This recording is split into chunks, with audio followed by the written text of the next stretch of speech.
E vou pedir que o pastor William faça essa oração para nós fazermos a leitura da palavra. Lucas 14, a partir do versículo 1, tá? Você já deixa aberto.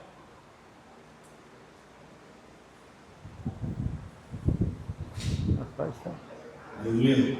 Vamos ficar de pé essa noite? Nessa oração. Levanta suas mãos aqui em direção ao apóstolo.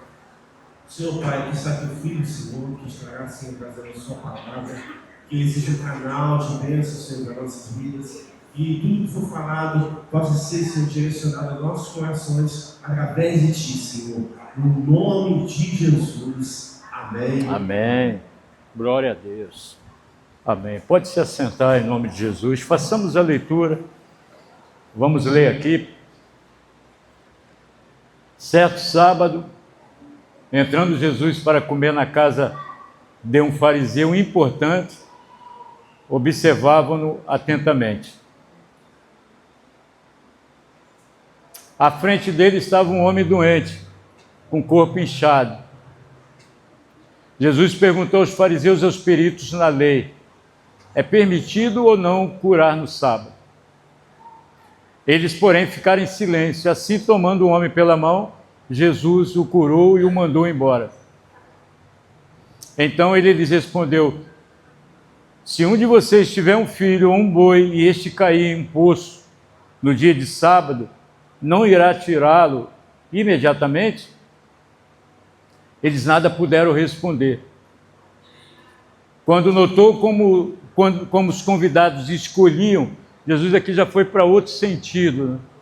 Mas está dentro de um contexto. Escolhiam os lugares de honra à mesa.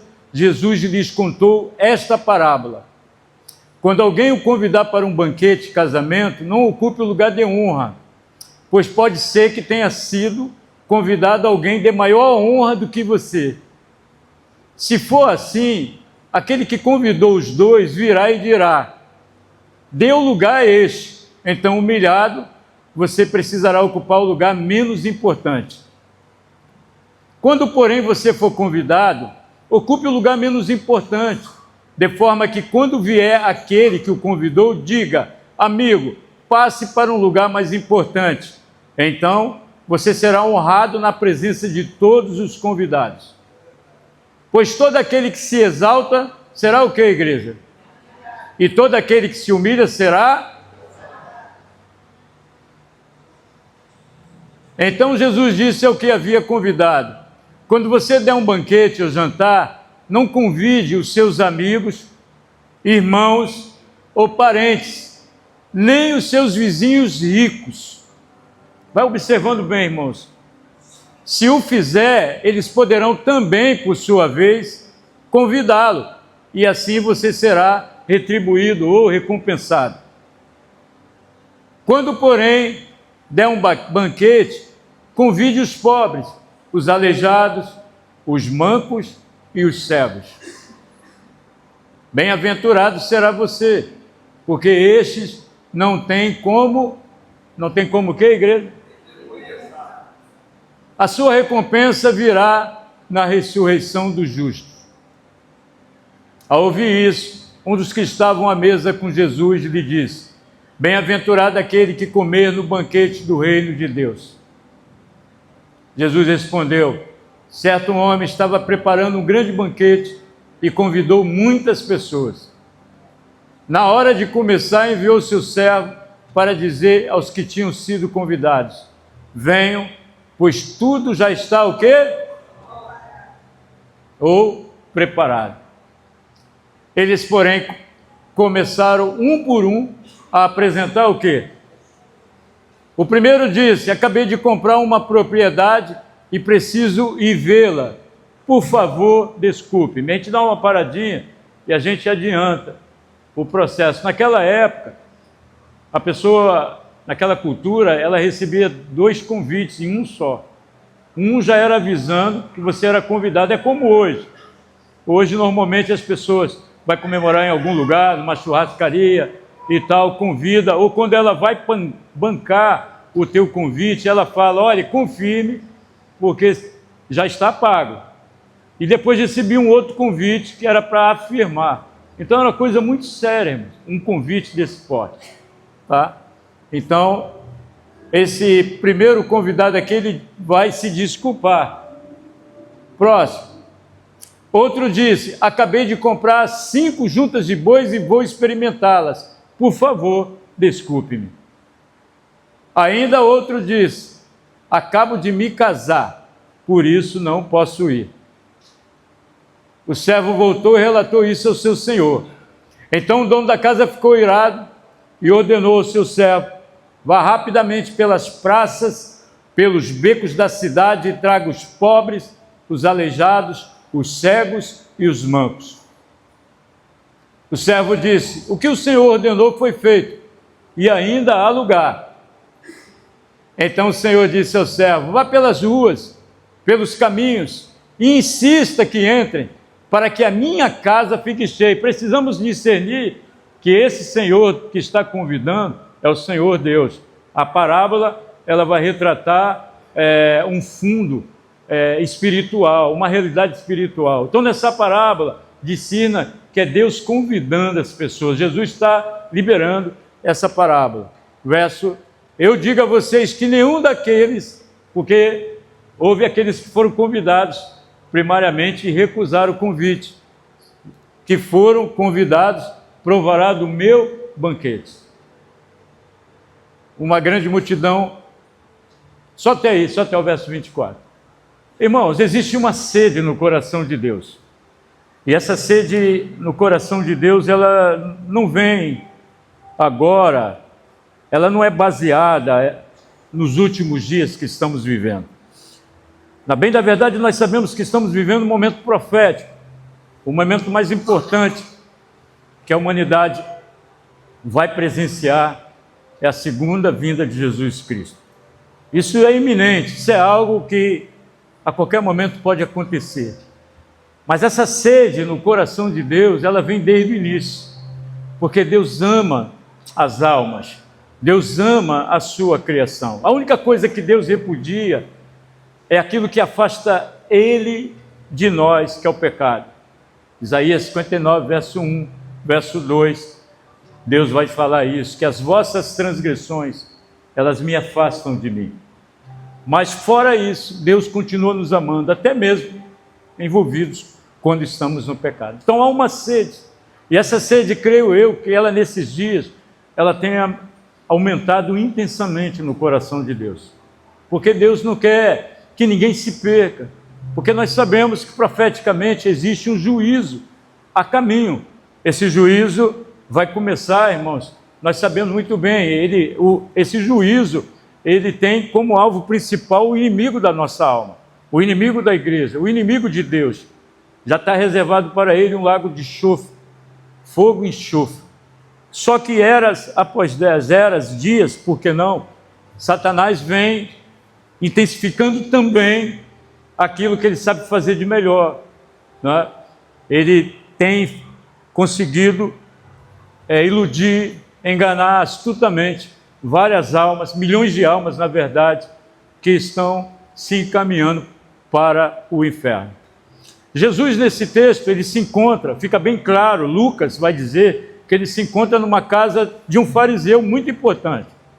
Naqueles dias existiam algumas, digamos hoje, nós chamaríamos de classes de pessoas, né? Existiam os saduceus, que eram uma classe mais rica, inclusive dentro do Sinédrio, que era composto por 73 juízes que julgavam as causas civis e religiosas em Israel, faziam parte dessa classe dos saduceus. Eram homens, faziam parte da aristocracia de Israel, homens ricos, homens de status, homens importantes. E o fariseu também era outra classe, era uma classe que podemos dizer uma classe religiosa, muito fanática, muito religiosa. Porém, os doutores da lei, ou poderíamos trazer para o nosso dia, aqueles que tinham expertise na palavra de Deus, que conheciam profundamente a palavra de Deus, eram os fariseus. E quando Jesus chega na casa desse fariseu, ele provoca eles. Ele fala: é lícito curar no sábado? porque tinha um homem ali que necessitava. Jesus observou imediatamente que esse homem precisava passar por um processo de cura. E aí Jesus expôs as mãos sobre ele, deu a mão a ele e curou esse homem. E lógico, esses homens estavam ali para observar Jesus.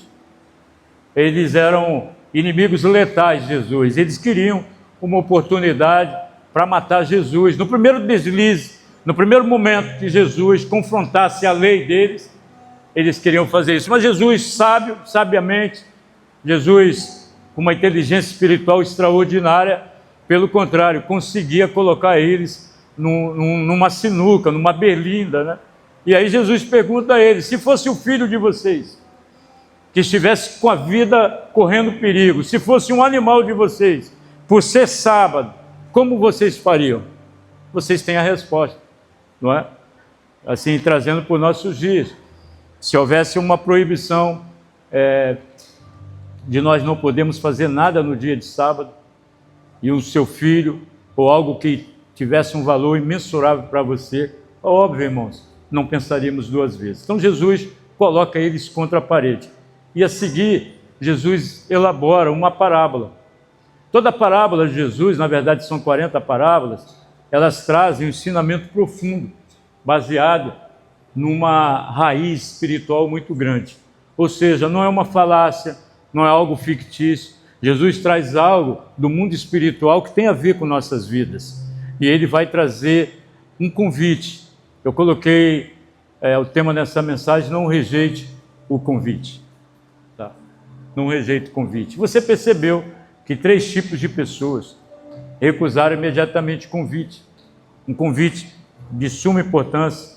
E a gente começa a pensar que nessa noite eu coloquei um subtema: quando coisas legítimas podem ocupar daquilo que é eterno.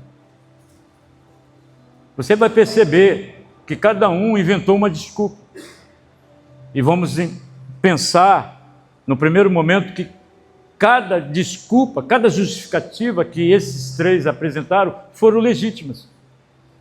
E essas desculpas ou essas justificativas, elas fazem parte da nossa vida, diariamente. Nós precisamos entender que tem um convite eterno nos esperando. Vocês vão ver que na parábola aqui, um dos homens, ele falou sobre, no versículo de número 13, ele falou: mas quando tu deres um banquete, chama os pobres, aleijados e cegos. Perdão, Jesus vai falar isso. Mas a gente vai entender que tem um banquete eterno nos esperando. Existem as bodas do Cordeiro. Apocalipse capítulo 19 vai nos relatar as bodas do Cordeiro de Deus. Vamos chegar um dia que nós vamos participar dessas bodas do Cordeiro. E aí, só que até que esse momento chegue, que não sabemos quando precisamente vai chegar, nós temos um movimento profético, nós temos uma diretriz profética dentro da palavra, que vai sinalizando para nós quando isso possivelmente está se apresentando. E Jesus diz que o primeiro, ele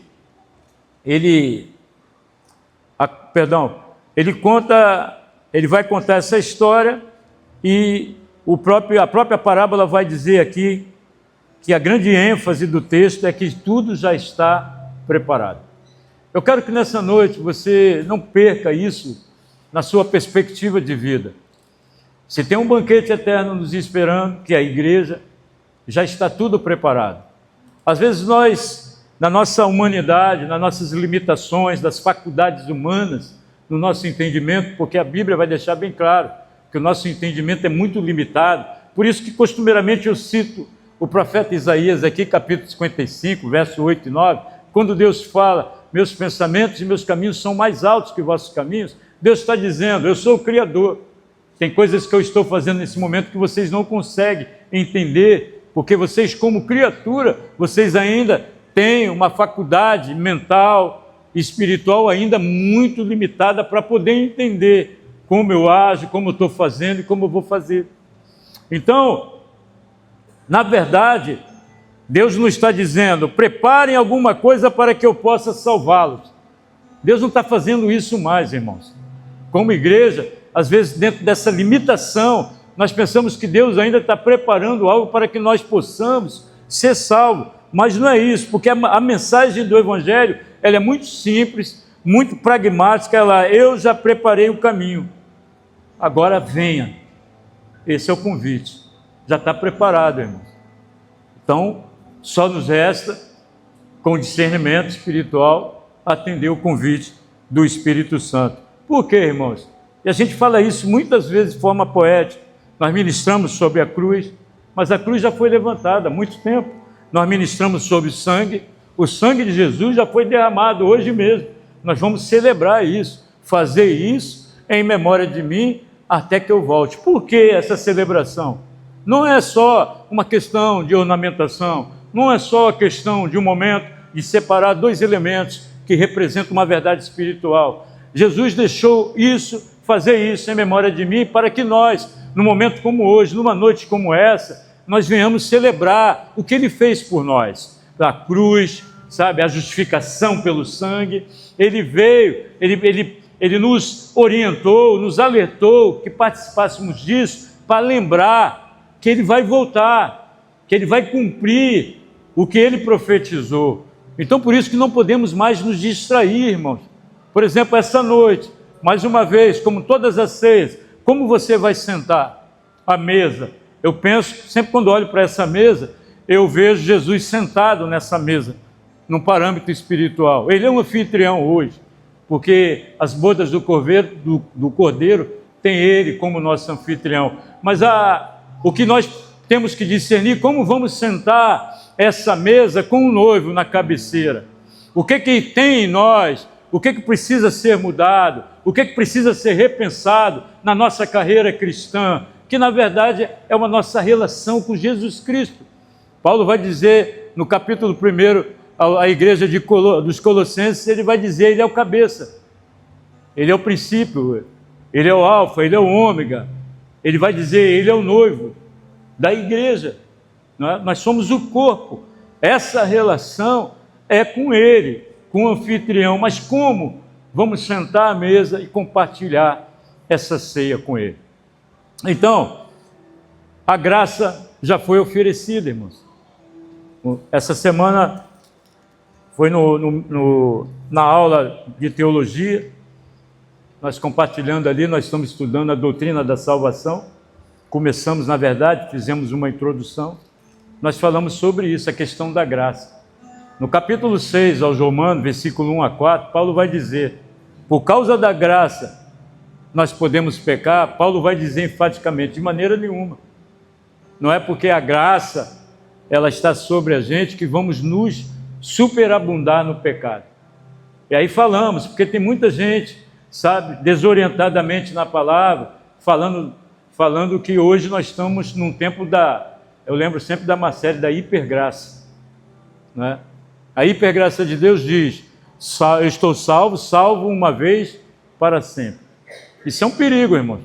Não pense em você, porque você batizou-se, passou pelas águas, e se você não tiver um relacionamento profundo, comprometida com Jesus, sabe?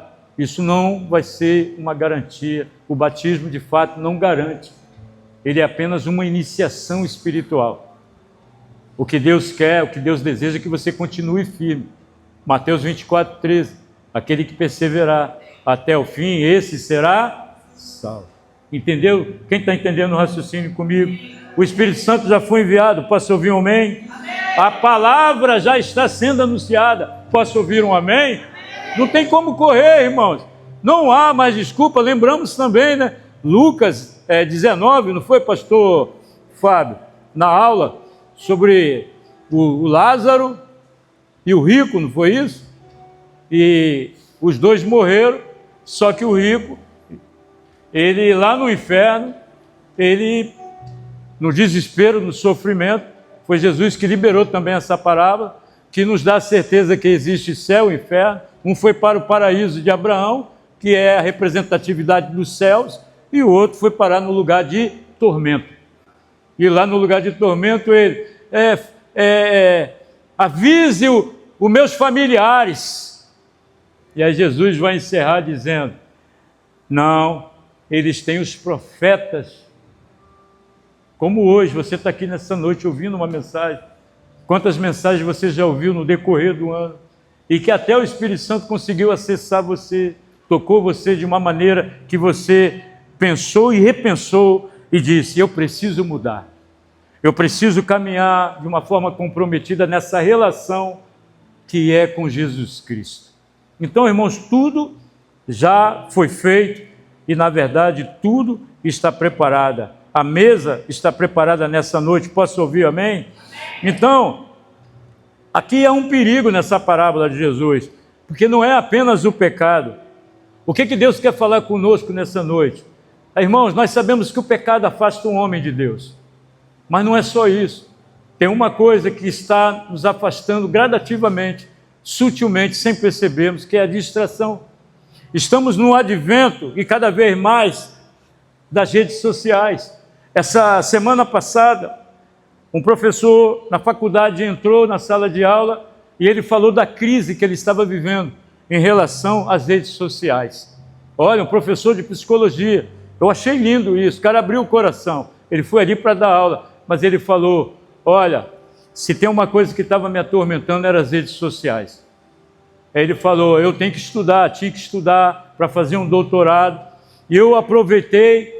Ele não é evangélico, pelo menos parece que não. Estou até para perguntar isso a ele, mas ele falou: decidi largar o celular.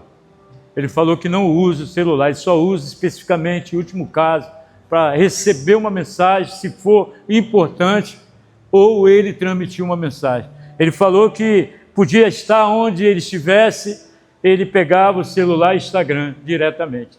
E ele falou: e você sabe disso? É uma realidade, você começa a ver uma coisa, vem outra, você vai passando, e daqui a pouco eu estava vendo várias coisas, várias asneiras, que simplesmente me fazia consumir minha energia mental e fazia eu perder meu tempo, que era muito importante. E ele falou: decidi, não uso mais, só mesmo em casos que se faz realmente necessário. Por quê, irmãos? As redes sociais, ela nos distrai, ela nos tira do foco. Quer ver uma coisa também? Se você pegar a palavra para meditar, e se você colocar o telefone de lado, ou você for até fazer outra coisa, as notificações vão chegando e vai batendo uma certa ansiedade que você vai parando. Daqui a pouco você, sem perceber, você está lá, acessando as notificações e saqueando o teu tempo com Deus. Eu estou falando do devocional, principalmente. Tem tantas outras coisas que são importantes na nossa vida, no dia a dia, mas que somos saqueados por causa da internet. Mas nessa noite, eu não quero só restringir você a esse entendimento das redes sociais. Eu estou começando pelas redes sociais, porque é que hoje está roubando mais o nosso tempo, inclusive o nosso tempo com Deus. Mas voltando à parábola, Lucas 14 é muito profundo para nós, porque os convidados, eles não apresentaram assim, digamos, necessariamente, coisas moralmente erradas. Nenhum dos três. O que ia casar, o que comprou o boi, o que comprou as propriedades. Aonde está um erro nisso, irmãos? Tá? Como o seu pastor, eu chamar você: eu quero que você esteja aqui nesse evento e você fale: nesse dia eu comprei uma empresa, eu preciso ir lá fiscalizar para ver se está tudo certo. Nesse dia será meu casamento. Onde está o erro nisso? Não há um erro, não há pecado nisso, mas há uma distração que Jesus observou. O primeiro: comprei um campo, preciso ir vê-lo. Outro: comprei 5 juntas de bois, vou experimentá-las. Outro: casei-me, por isso não posso ir. E aí nós vamos observar que nenhum dos três é pecado. Campo não é pecado, trabalho não é pecado, bens não são pecado, família não é pecado. Deus não condena isso, irmão, de maneira nenhuma. O problema não estava nessas coisas. Eu quero que você entenda, e nós contextualizamos isso para a nossa vida. Não é o pecado que está nas coisas que você hoje dá prioridade. O pecado, porque nem tudo que vai tirar você de Deus é pecado. Preste bem atenção. Algumas coisas são apenas boas demais para ocupar o lugar de Deus. Nem tudo é pecado. Mas pare hoje, igreja. Você vai sentar à mesa, pense, o que tem ocupado você demasiadamente, o que tem ocupado na tua vida lugar demasiadamente de forma importante, que tem ocupado o lugar de Deus na tua vida? Se você for sincero, sincera com você, você vai perceber que isso se tornou um ídolo na tua vida. E ídolo é aquilo que é mais importante, não é? Os homens, por exemplo, nós homens, nós damos muita importância ao carro, ao automóvel, não é? Agora, dá importância, eu só estou dando um exemplo, irmãos, dá importância a cuidar do carro, é legítimo, mas é o tempo que você gasta com isso, no lugar de Deus.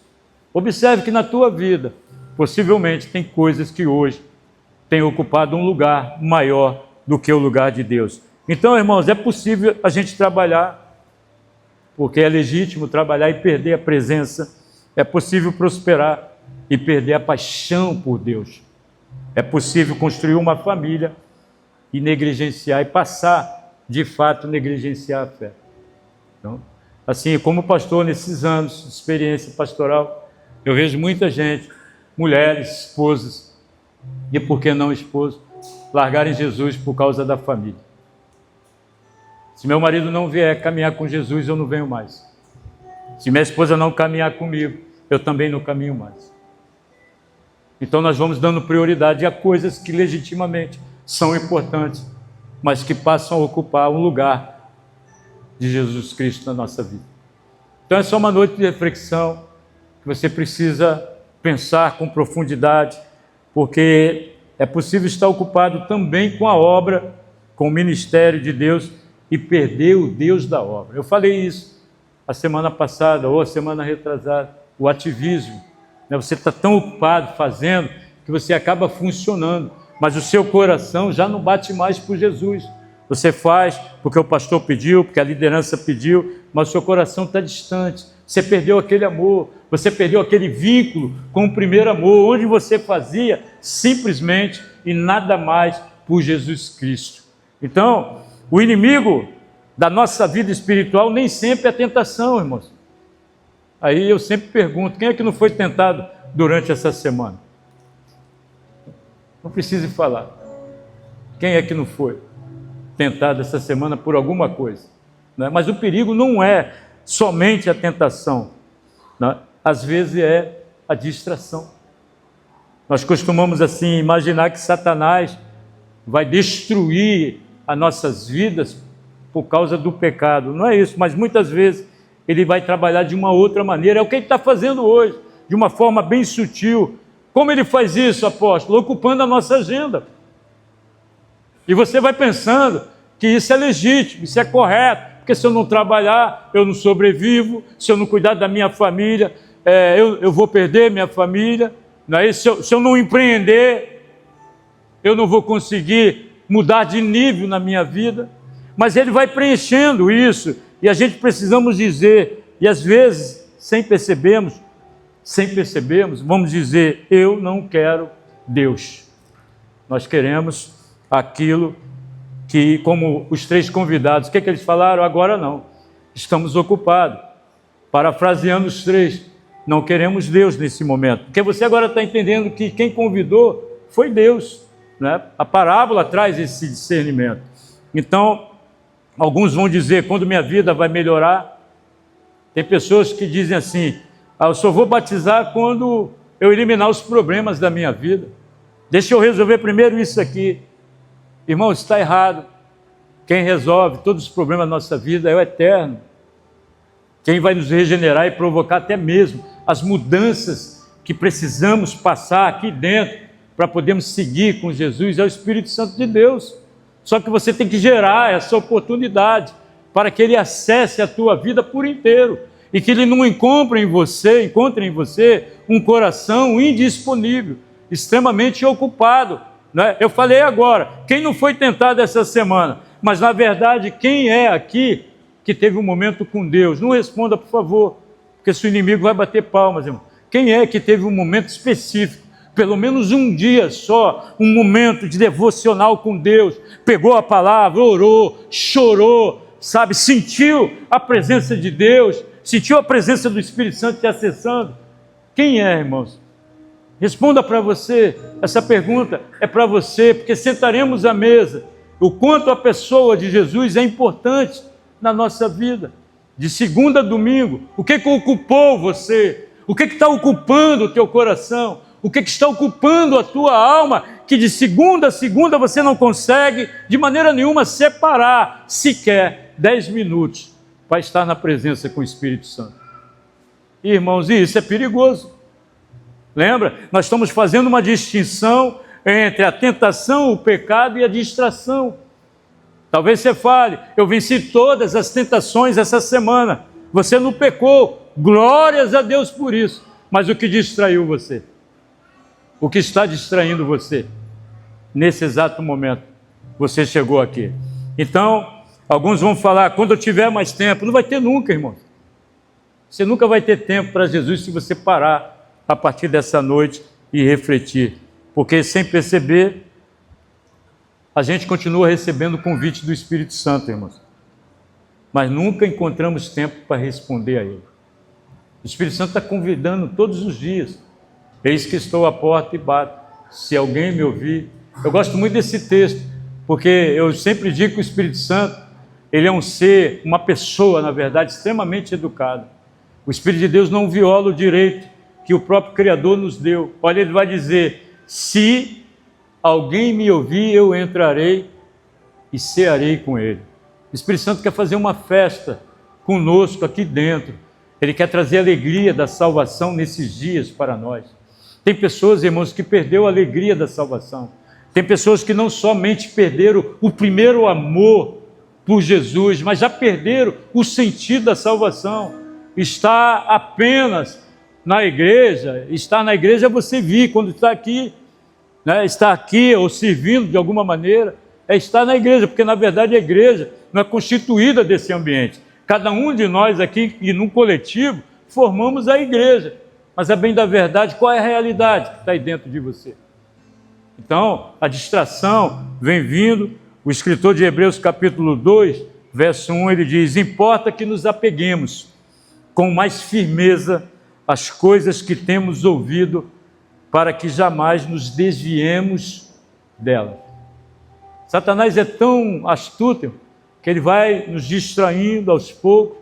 Interessantemente, ele por ser astuto, eu já expliquei aqui, essa astúcia dele no original é uma habilidade que ele tem de nos enganar de maneira tal que, sem perceber, vamos nos desviando, vamos nos afastando, vamos distraindo, e a gente vai, como esses três que foram convidados inicialmente, nós vamos arrumando desculpas, justificativas, para dizer para Deus que estamos indisponíveis. Ninguém, irmãos, na verdade, acorda de um dia para outro e vou dizer assim, hoje eu vou abandonar Deus. É sutilmente, né? Muitas vezes o afastamento acontece silenciosamente, aí dentro de você, né? No silêncio da tua alma. Aí às vezes é porque você ora menos, um pouco você tem contato com a palavra. Por isso que eu perguntei anteriormente, qual o tempo que você deu para Deus essa semana? Se você, vou ser redundante aqui, se você for sincero, você vai encontrar uma resposta porque possivelmente você está frio e fria na fé. Tem contato com a palavra, não tem uma vida de oração. Mas por quê? Porque não tem tempo, está indisponível, não é? No tempo de comunhão, perde a sensibilidade. E o mais perigoso é quando o coração se distancia antes dos pés. Começa aqui primeiro, vai esfriando. E a gente vai se esfriando, se distanciando do Espírito Santo. A gente até vem aos cultos. Ou tem culto hoje? Tem. Os nossos pés nos trazem aqui. Eu quero que você entenda. Mas o nosso coração já está distraidamente muito longe de Deus. E essa pessoa ainda está dentro da igreja. Ela canta, ainda participa, ela cumprimenta os irmãos, ainda ocupa uma função, mas na verdade, fatalmente, alguma coisa já mudou dentro dela. Então, irmãos, essa é uma das maiores tragédias espirituais que pode acontecer com a igreja. Está perto fisicamente e distante emocionalmente do coração de Deus. Vamos repensar isso nessa noite. Vamos refletir. Porque até mesmo essa relação que você tem com o irmão, que chamamos de comunhão, ela não é a primeira coisa. A primária coisa é a nossa relação com o cabeça da igreja. Eu já falei aqui em alguns momentos, e eu sempre gosto de falar, essa semana falei de novo, e se tem uma coisa que a gente preza muito é família. Nosso coração está anelado à nossa família. Mas eu sempre disse para minha esposa, para meus filhos, que o meu amor é sublime. Meu amor, acima de tudo, é o eterno. Ele é a razão da minha vida. Ele é a paixão da minha vida, sabe? Ele, eu sei que Ele nunca vai me abandonar. Ele, eu sei que Ele me ama, apesar dos meus defeitos. Né? A gente trazer isso para o contexto humano, né? Está repreendido em nome de Jesus. Mas minha esposa, eu posso falhar com ela, ela comigo. Né? Ela pode ir embora, eu posso ir embora. O teu melhor amigo pode fazer isso com você.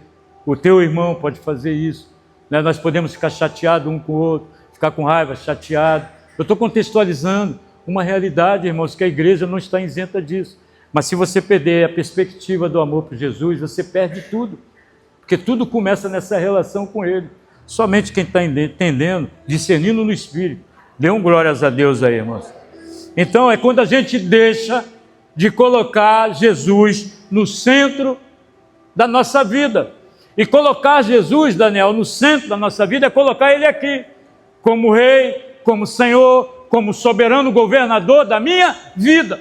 É colocar Jesus, é renunciar, que nós já sabemos, é deixar Ele viver em nós. Paulo tem razão, logo já não vivo eu, mas Cristo vive em mim. É matar a carne, a nossa carne, nossos desejos, nossas vontades, nossos sentimentos. Porque essa relação, irmãos, ela não pode mudar de lugar. E aí apresentamos desculpas, muitas vezes que parecem razoáveis. Ninguém disse, não quero a ceia. Eles apresentaram os três justificativas. Tem um campo, tenho bois e casei. E aqui está realmente um perigo espiritual. Tem uma tragédia a caminho aqui. Uma desculpa pode parecer justificável, coloquei aqui. E ainda assim revelar um coração que já está desviado. Quantas desculpas? E eu não estou aqui para julgar ninguém. Estou aqui para você refletir, para você poder sentar à mesa. Quantas desculpas você arrumou para Jesus esse ano até aqui? Em algum momento que você foi convidado pelo Espírito dele para alguma coisa, até mesmo aqui, para algum evento, e você arrumou uma desculpa, até plausível no seu entendimento, mas na verdade o teu coração estava totalmente distante. Existem coisas, irmãos, que não são pecaminosas, mas podem se tornar recorrentes, automáticos no nosso coração. É quando o campo fica mais importante que a mesa. O campo do cara ficou mais importante. Ele estava pensando em patrimônio. Ele hoje poderia ser minha empresa, meu trabalho, meu dinheiro, minha carreira, minha casa, meu projeto, minha posição. Olha quantas coisas, irmãos, muitas vezes colocamos no lugar de Jesus de uma forma legítima. Minha agenda. Eu costumo dizer para os meus pacientes, quando algum paciente ele apresenta uma questão assim, eu não tenho mais tempo. Eu vou dizer, quem não tem agenda, não tem tempo. Se você não tem agenda, você perdeu o teu tempo. Uma pergunta também até que deixa aqui com um pensamento profundo. Quem é que lidar com agenda aqui? Agenda, pode ser de papel, sei que hoje tem a tecnologia, que você pontua lá, amanhã começa a semana, o que é que eu vou fazer de manhã, tarde, à noite? Quem é que tem uma agenda? E quem está comprometido com essa agenda? Se você não tem, você nunca vai ter tempo.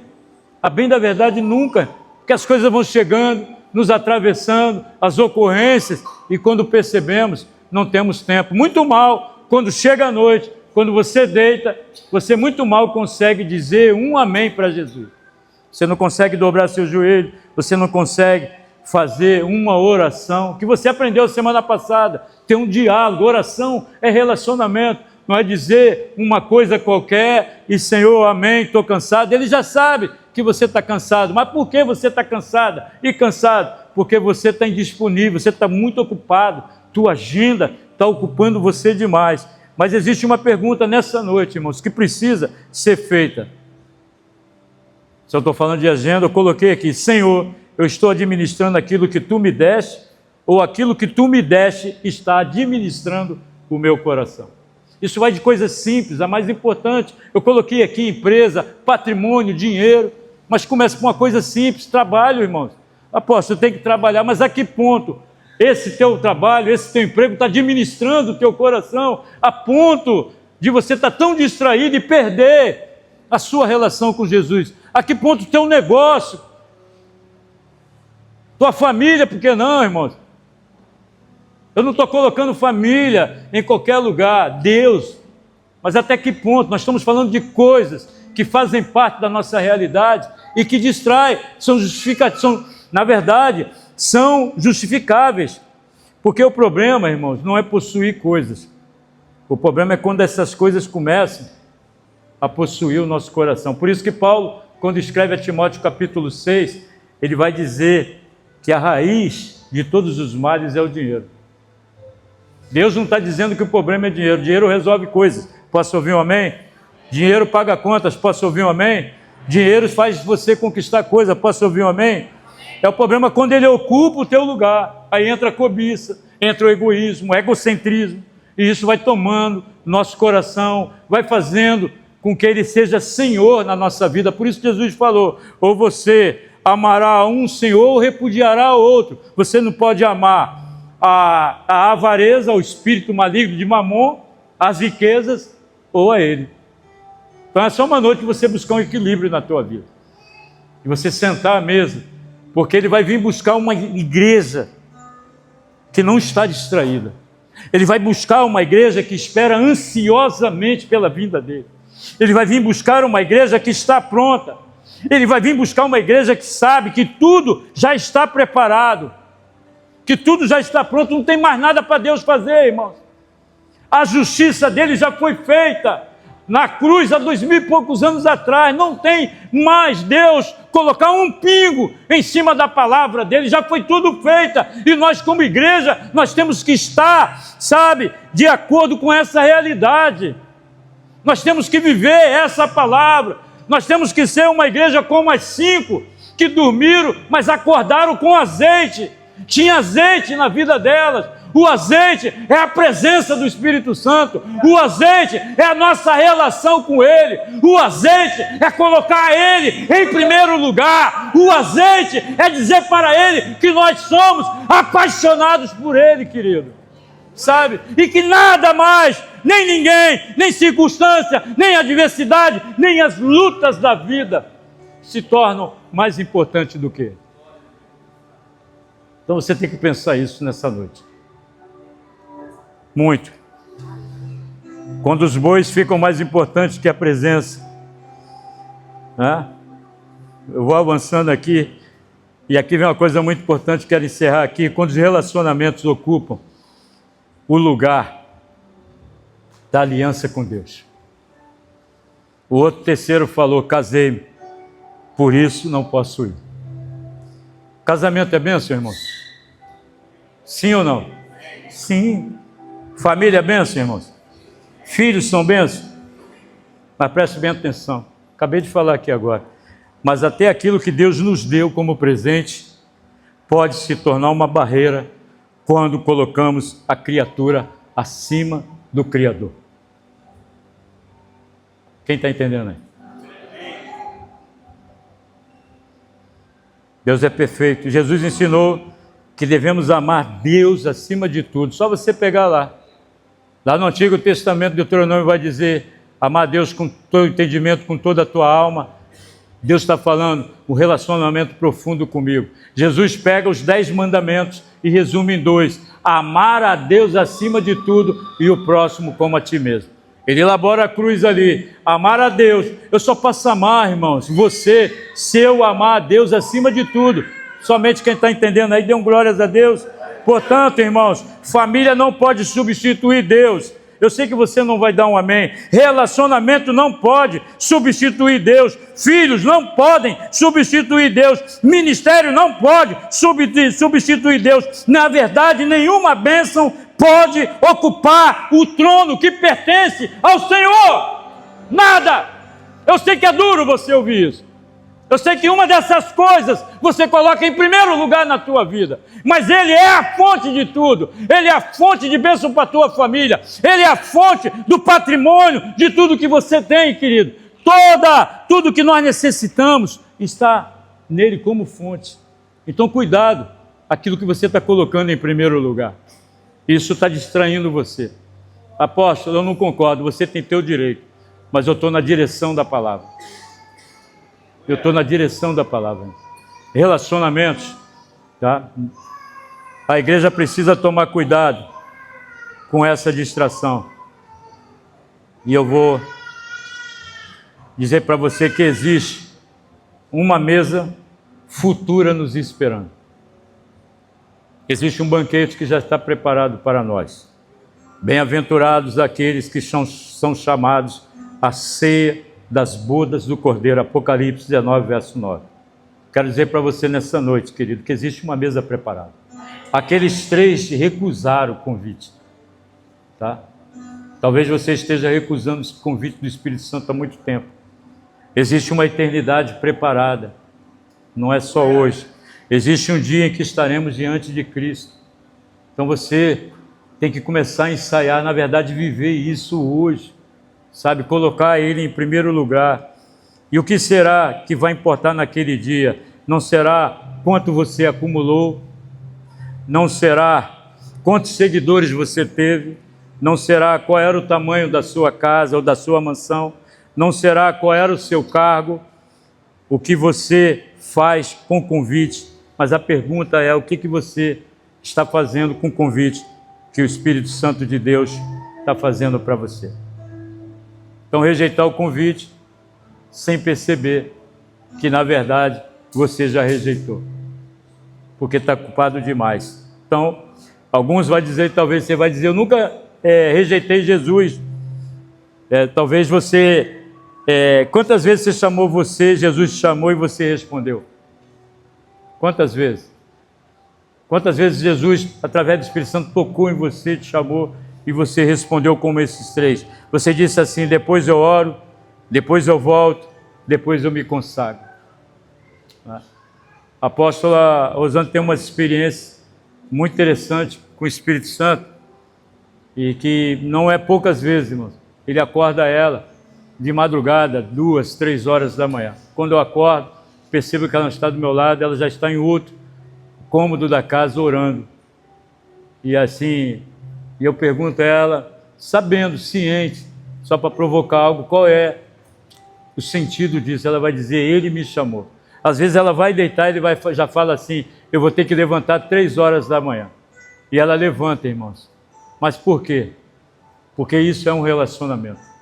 O relacionamento com a pessoa mais importante, pelo menos deve ser a pessoa mais importante da nossa vida. Então nessa noite quero convidar você a sentar à mesa. A mesa já está preparada. Na verdade não é essa mesa. Essa mesa é apenas a representatividade de tudo que o noivo, cabeça, o Senhor da igreja já fez. Fazer isso em memória de mim, até que eu volte. Para quê? Para você lembrar que Ele continua sendo o Senhor. Para você lembrar que tudo que Ele fez por mim e por você foi por um amor incondicional. Um amor que não interesse, um amor que não se explica, um amor que nós não entendemos. Simplesmente Ele decidiu amar.